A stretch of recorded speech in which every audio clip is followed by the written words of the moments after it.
நேயர்கள் எல்லாருக்கும் வணக்கம். 2025வது வருடத்திற்கான புத்தாண்டு ராசி பலன்கள் அப்படிங்கிறது தான் இந்த வீடியோவில் நாம் பார்க்க போகிறோம். அதாவது 2024 படாத பாடுபட்டவர்களுக்கு 2025 ஒரு விடுதலை கிடைக்குமா கிடைக்காதா அப்படிங்கிற ஒரு எதிர்பார்ப்பு இருக்கும்.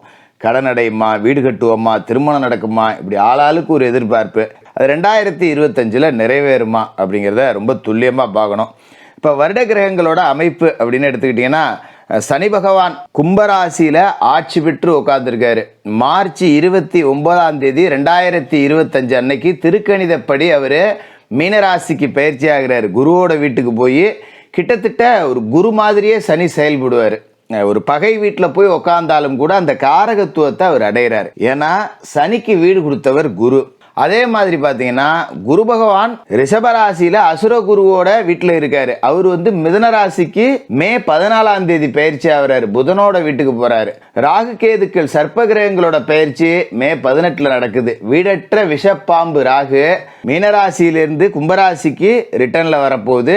சனி மாதிரி ராகு செயல்பட போறாரு. கேது எங்க இருக்காருன்னு பார்த்தீங்கன்னா கன்னி ராசியிலேருந்து சிம்ம ராசிக்கு அதே நல்ல வரப்போறாரு. இந்த கிரக அமைப்புகள் ராசி மாற்றங்கள் அப்படிங்கிறது கிட்டத்தட்ட ஒரு கடைசி வாய்ப்பு அப்படின்னு தான் எல்லா ராசிக்காரர்களுக்குமே சொல்லணும். ஏன்னா இந்த சனி பயிற்சிக்கு முன்னும் பின்பும், ராகு கேது பயிற்சிக்கு முன்பும் பின்பும், குரு பயிற்சிக்கு முன்பும் பின்பும், இப்படி பிரித்து பார்த்தோம்னா எல்லாருக்குமே ஒரு கடைசி வாய்ப்பு அப்படிங்கிறது இந்த வருஷத்துல கிடைக்குது. கெட்டியா பிடிச்சிங்க, விட்டுறாதீங்க. எல்லாருக்கும் புத்தாண்டு வாழ்த்துக்கள். விருச்சிகராசி நேயர்களே, உங்களுக்கு இந்த 2025 புத்தாண்டு எப்படி இருக்கு அப்படின்னு பார்த்தோம்னா, இந்த புத்தாண்டு தொடங்கிறதுக்கு முன்னாடி 2024 பொறுத்த வரைக்கும் பார்த்தீங்கன்னா உங்களுக்கு வருட கிரகங்களோட அமைப்பு அப்படின்னு பார்த்தா சனி பகவான் ராசிக்கு 4வது இடத்துல அர்த்தாஷ்டம சனியா இருக்கார். குரு பகவான் ராசிக்கு 7வது வீட்டில் களத்திர ஸ்தானத்தில் இருக்கார். ராகு பூர்வ புண்ணிய ஸ்தானத்தில் 5வது வீட்லையும், கேது லாப வீடான கன்னி ராசிலையும் இருக்கார். இந்த கிரக அமைப்புகள் இப்போ உங்களோட வாழ்க்கையை எப்படி ஓட விடுது அப்படின்னு பார்த்தீங்கன்னா, குரு பகவான் நல்ல இடத்துல தான் இருக்கார். ராசியிலேயே குரு பார்வை அப்படிங்கிறது இருக்குது. 7வது வீட்டில் குரு பகவான் இருக்கார் அப்படிங்கிறது ஓரளவுக்கு நன்மை தான். ஆனால் அர்த்தாஷ்டம சனி அப்படிங்கிறது இருக்குல்ல, குருவை விட சனிக்கு பலம் கூட இல்லையா? அதனால் குரு கொடுக்கவே நினச்சாலும் கூட சனி கொஞ்சம் கெடுத்து விட்டுக்கிட்டு தான் இருந்திருப்பார். எல்லாமே கைகூடி வர்ற மாதிரி இருக்கும், ஆனால் கைகூடி வராது. கடைசி நேரத்தில் தட்டிட்டு போயிடும். ஏன்னா எனக்குன்னே இடைஞ்சலுக்கு வருவீங்களாடா அப்படிங்கிற மாதிரி யாராவது ஒருத்தர் முட்டுக்கட்டையை போட்டுருவாங்க. ஒரு இடத்துல வேலை செய்கிறோம் போகிறோம் அப்படின்னாக்க நம்மளை போட்டு கொடுக்கறதுக்குன்னே ஆஃபீஸில் நிறைய பேர் இருப்பாங்க. நம்ம முன்னாடி சிரித்து சிரித்து நல்லா தான் பேசுவாங்க. ஆனால் நம்ம இல்லாதப்ப நம்மளை காலி பண்ணக்கூடிய எல்லா வேலையும் பார்ப்பாங்க. அதுமாரி தொழில் அப்படின்னு பார்த்தீங்கன்னு வச்சுக்கிங்களேன், கூட்டு தொழிலில் கூட்டாளிங்க அப்படியே குடைச்சல் கொடுத்துக்கிட்டே இருப்பாங்க. நம்ம ஏதோ வேலை செய்யாத மாதிரியும் அவங்க செய்கிற மாதிரியும் இப்படியே ஒரு பக்கம் அப்படிங்கிறது ஓடிக்கிட்டு இருக்கோம். இந்த சனி பகவான் சுகஸ்தானத்தில் உட்காந்துக்கிட்டு தாயாரோட உடல் ஆரோக்கியத்தில் ஏகப்பட்ட மருத்துவ செலவு கொடுத்துருப்பார். தாய் வழி சொந்தங்களில் பிரிஞ்சு கூட போயிருக்கலாம். தாய் மாமனோட சண்டை, சித்தியோட சண்டை, பெரியம்மாவோட சண்டை, அண்ணனுங்களோட சண்டைன்னு. மாரி ராகு பூர்வ புண்ணிய ஸ்தானம் 5வது வீட்டில் புத்திரஸ்தானத்தில் இருந்துக்கிட்டு பிள்ளைங்களால் நமக்கு பிரச்சனை. பிள்ளையோ போனால் ஒழுங்காக படிக்க மாட்டேங்குது, படித்து முடிச்சுட்டு வேலைக்கு போகாமல் சுற்றிக்கிட்டு இருக்கு, தெண்டமாக ஊர் சுற்றிக்கிட்டு இருக்கு, செலவு பண்ணிட்டு கிடக்கு, இந்த மாதிரி இருக்கும். இது மாதிரி பிள்ளைகளுக்கு வரம் பார்க்கணும் அப்படின்னு பார்த்தாலும் ஒன்றும் செட் ஆகாது. கேது 11 இருக்கார். பரவாயில்ல அப்படிங்கிற மாதிரி லாபத்தில் கேது மட்டும்தான் ஓரளவுக்கு நன்மை அப்படிங்கிறத கொடுத்தாரு. இப்போ இந்த 2025 அப்படின்னு பார்த்தீங்கன்னா இதே கிரக அமைப்புகள் தொடரப்போகுது. அதோட சனி பயிற்சி அப்படிங்கிறத நம்ம முக்கியமாக பார்க்கணும். வரவேற்கத்தக்க ஒரு சனி பயிற்சி மார்ச் மாதம் 29 நடக்குது.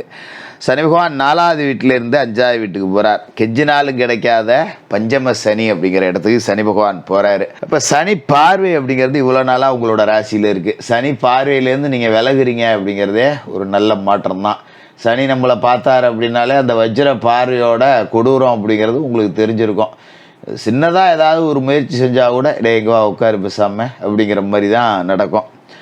அப்படிப்பட்ட சூழலில் இந்த 5வது வீட்டுக்கு போகிற சனி பகவான் என்ன நன்மைகள் அப்படிங்கிறது செய்வார் அப்படின்னா, குலதெய்வத்தோட அருளை நமக்கு கொடுத்துருவார்.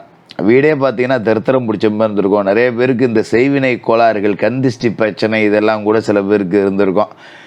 இந்த சனி 5க்கு போயிட்டாருன்னா அதெல்லாம் வேலை கிடையாது. நம்மளை ஒருத்தன் அழிக்கணும்னு நினச்சான்னா அவனே அழிஞ்சு போடுவான். எல்லாத்தையும் அவர் பார்த்துக்குவார். நாம் பெருசாக மெனக்கிட வேண்டியதில்லை. நம்ம உழைக்கணும், 4 பேருக்கு உதவி செய்யணும். இந்த வாழ்க்கையை மட்டும் வாழ்ந்துட்டாலே சனி வாரி கொடுத்துருவார். இந்த 5வது வீட்டில் சனி இருக்கார் அப்படிங்கும்போது பிள்ளைகளை மட்டும் நாம் கொஞ்சம் கட்டுப்பாட்டில் வச்சு வளர்த்துக்கணும். ஏன்னா பிள்ளைகளோட செயல்பாடுகள் அப்படிங்கிறத நம்ம கண்காணிக்கணும்.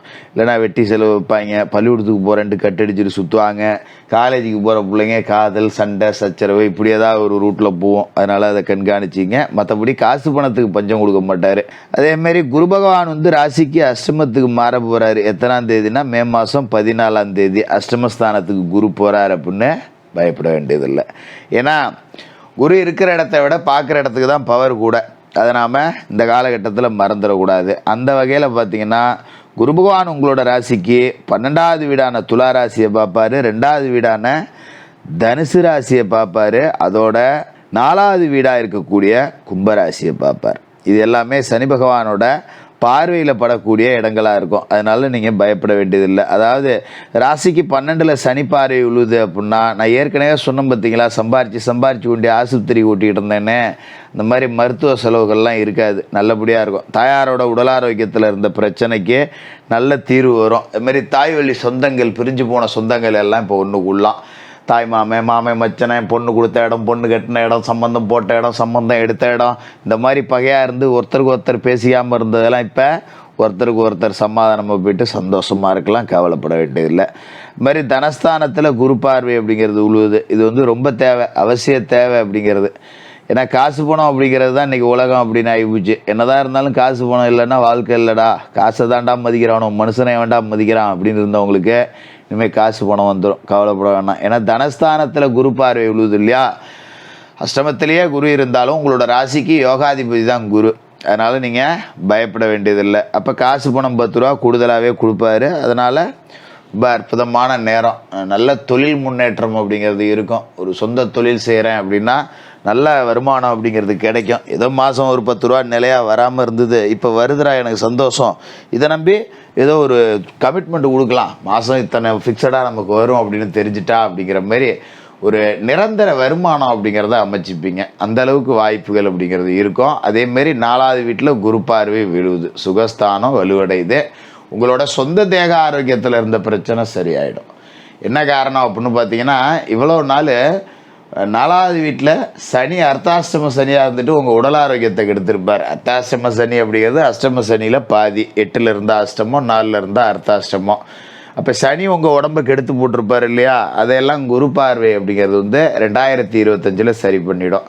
ஒரு பெரிய ஆப்ரேஷன் பண்ணணும் அப்படிங்கிற மாதிரியான இருக்கிறவங்க கூட தேவைப்படல, சாதாரண மருந்து மாத்திரையிலேயே குணமடைஞ்சு போச்சு அப்படிங்கிற மாதிரி இருக்கலாம். அதேமாரி உங்களோட ராசியை பொறுத்த வரைக்கும் ராகு 4வது வீட்டுக்கு வராரு. ராகு வந்து குரு பார்த்து புனிதப்படுத்திடுறாரு. அதனால் கவலைப்பட வேண்டியதில்லை. ஏன்னா குரு பயிற்சிக்கு அடுத்த 4 நாள் கழித்து தான் ராகு கேது பயிற்சி வரப்போகுது. மே 14 குரு பயிற்சி, மே 18 தான் ராகு கேது பயிற்சி. அப்போ ராகு 4ல் இருந்தால் கூட உங்கள் தேக ஆரோக்கியத்தை கெடுக்க மாட்டார். ஏன்னா ராகு வந்து புனித ராகு ஆயிடுறாரு, குரு பார்வையில் பட்டு போகுது. அதனால் ராகு பற்றி நீங்கள் பெருசாக பயப்பட வேண்டியதில்லை, நல்லபடியாக தான் இருக்கும். இது மாதிரி கேது உங்களோட ராசிக்கு 11லேருந்து 10க்கு போயிடுறாரு ரிவேர்ஸில். அதாவது 10ல் ஒரு பாவி இருக்கணும் அப்படின்னு சொல்லுவோம் இல்லையா. இப்போ அந்த பாவியான கேது போய் 10ஆம் இடத்துல உட்காந்துருக்கார். அப்போ தொழில் அப்படிங்கிறது பார்த்திங்கன்னா நல்லாயிருக்கும். தொழில் நிறுவனங்களை கொஞ்சம் சுத்தபத்தமாக வச்சுப்பீங்க. போனோம் கடையை திறந்தால் வியாபாரம் பண்ணோம் அப்படிங்கிற நிலமை மாதிரி இப்போ இனிமேல் போனோமா நல்லா கூட்டி பெருக்கிட்டு சாமி கும்பிட்டுட்டு ஒரு தீபத்தை ஏற்றிட்டு அதுக்கப்புறம் தொழிலை தொடங்குவோம் அப்படிங்கிற மாதிரி தொடங்குனீங்க அப்படின்னா பெரிய உச்சம் அப்படிங்கிறத தொழில் வளர்ச்சியில் அடையலாம். ஏன்னா 10ஆம் இடத்துல இருக்கக்கூடிய கேது வந்து ஞானக்காரகன், அதை மறந்துடக்கூடாது. அதாவது தெய்வ அருளை வாரி கொடுக்கக்கூடிய கேது உங்கள் தொழிலுக்கு மிகப்பெரிய தெய்வ பார்வை அப்படிங்கிறத கொடுப்பாரு. குலதெய்வ அருள் அப்படிங்கிறதும் பரிபூரணமாக இருக்கும். இந்த 2025 பொறுத்த வரைக்கும் நீங்கள் அவசியமாக செய்ய வேண்டியது அப்படின்னு பார்த்தீங்கன்னா, முன்னோர்களுக்கு செய்ய வேண்டிய தர்ப்பணங்களை முறையாக செய்யணும். குறிப்பாக அமாவாசை நாட்களில் எந்த ஊரில் இருந்தாலும் சரி, எந்த நாட்டில் இருந்தாலும் சரி, மாமிச உணவுகளை தொடக்கூடாது. அன்னைக்கு முன்னோர்களை நினச்சி வணங்கிட்டு அவங்களுக்கு படையல் இட்டுட்டு அதன் பிறகு தான் மதிய வேலையில் உணவு இருந்தணும். இதுமாரி குலதெய்வ பிரார்த்தனை அப்படிங்கிறத மாதத்துக்கு ஒரு நாள், முடிஞ்சவங்க மாதத்துக்கு ஒரு நாள், முடியலன்னா 48 நாளைக்கு ஒரு நாளாவது குலதெய்வ பிரார்த்தனை அப்படிங்கிறத செய்யணும். குலதெய்வ கோவில் தொலைதூரத்தில் இருக்க போக முடியாது ஜோசியரங்கிறவங்க குலதெய்வ படத்தை வீட்டு பூஜை அறையில் வச்சு வணங்கலாம், தப்பு கிடையாது. அதேமாரி குலதெய்வ விபூதி இருக்குது பார்த்தீங்களா, அதை எடுத்துகிட்டு போய் ஒரு வெளியூரில் இருக்கிறவங்க போகிறவங்க கையிலேயே வச்சுக்கிட்டு அதை நெத்தியில் இட்டுக்கிட்டு வணங்கிட்டு வர நிறைய நன்மைகள் அப்படிங்கிறது நடக்கும். அதேமாரி குலதெய்வமே தெரியல ஜோசியரே நான் என்ன பண்ணுறது அப்படிங்கிறவங்களுக்கு இஷ்ட தெய்வ வழிபாடு அப்படிங்கிறத செய்யலாம். உங்களுக்கு பிடித்த தெய்வம் அது விநாயகரோ முருகப்பெருமானோ பெருமாளோ சிவபெருமானோ ஒரு இஷ்ட தெய்வத்தை வணங்கணும். எல்லை தெய்வங்களை கூட வணங்கலாம். வீட்டுக்கு எல்லை ஊருக்கு எல்லைன்னு தெய்வங்கள் இருக்கும், எல்லை தெய்வங்களை வணங்கிக்கலாம். பிள்ளையார்பட்டி போய் இந்த 2025 ஒரே ஒரு நாள் பிள்ளையார்பட்டி போய் கற்பக விநாயகரை தரிசனம் பண்ணிட்டு வாங்க. ஏழைபாளைகளுக்கு உங்களால் முடிஞ்ச போல் அன்னதானம் பண்ணுங்கள். 2025 ரொம்ப சிறப்பாக இருக்கும். விருச்சிக ராசிக்காரர்களுக்கு வாழ்த்துக்கள்.